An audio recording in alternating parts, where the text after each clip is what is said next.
जांभळी एलोडी येथील थरारक घटना, पतीकडून पत्नीची हत्या करण्याचा प्रयत्न। नमस्कार, मी Jayashree Sonawane, blue storm TV news मध्ये आपल्या सर्वांचं स्वागत आहे आणि ही बातमी आहे गोंदिया जिल्हा प्रतिनिधी दिगंबर नंदेश्वर यांच्याकडून। गोंदिया जिल्ह्यातील अर्जुनी मोरगाव तालुक्यातील जांभळी एलोडी येथील थरारक घटना, पतीकडून पत्नीची हत्या व जीवे मारण्याचा प्रयत्न करण्यात आला।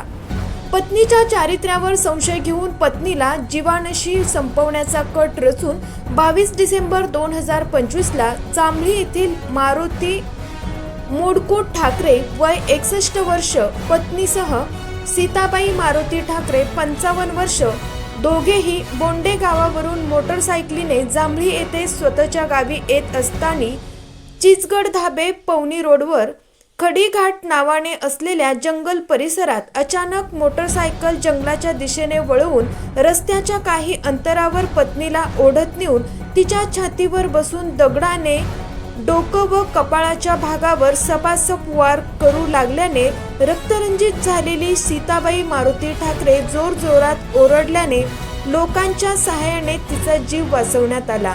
सदर घटनेची माहिती पोलीस स्टेशन नवेगाव बांध येथे दिल्याने पोलीस पथकाने घटनास्थळी पोहोचून आरोपीस अटक करून महिलेस उपचारार्थ ग्रामीण रुग्णालय नवेगाव बांध येथे पाठवण्यात आले। पोलीस उपनिरीक्षक अमोल भोसले तसेच UN इंदुरकर पोलीस पथकासह पंचनामा चौकशी करून गुन्हेगारास अटक केले आहे। अशाच काही नवीन बातम्यांच्या अपडेटसाठी आपण पाहत रहा ब्लू स्टॉर्म टीव्ही न्यूज।